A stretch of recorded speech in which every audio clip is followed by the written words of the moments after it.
Please heed on this one. Not that I'm a genius research scientist, but I'm a nutritionist and I've been so my entire adult life. And after I came to this conclusion at Hippocrates more than 30 years ago, and we removed fruit from the diets of people who were facing major diseases, our medical team has clearly observed that they have greatly improved versus when they continue to eat fruits. Fructose is a sugar found naturally in many fruits and vegetables and added to various beverages such as soda and fruit-flavored drinks. Now, people like Michael Pollan, if you've read his brilliant work, he's not a scientist, he writes more intelligently than most scientists I know.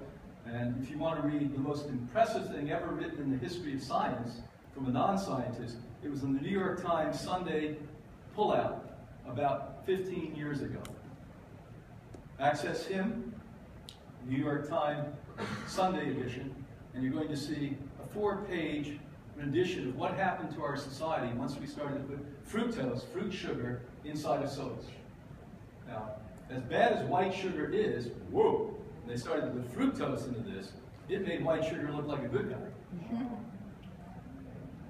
However, it is very different from other sugars because it has different metabolic pathways and is not the preferred energy source of muscles or the brain. Now let that sink in, man.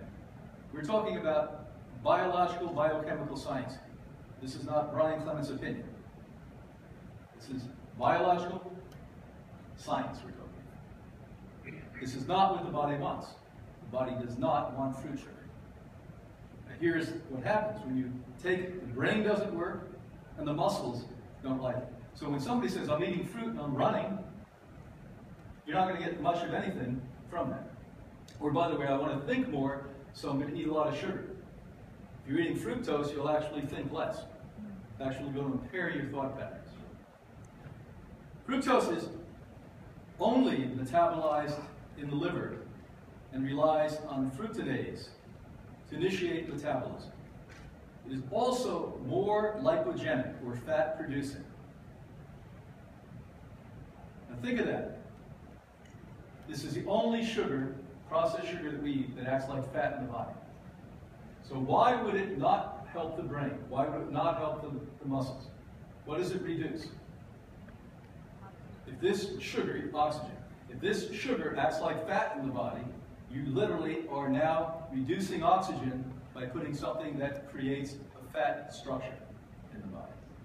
Well, how come everyone else says it's good? And how come it looks natural? And how come it's on the tree? Just follow the pattern here. Unlike glucose, too, it does not cause insulin to be released or stimulate production of leptin, a key hormone for regulating energy intake and expenditure. These factors raise concerns about chronically high intake of dietary fructose because it appears to behave more like fat in the body than like other carbohydrates. Volumes of scientific data show that fructose precipitates disease and premature aging more than any other source of sugar.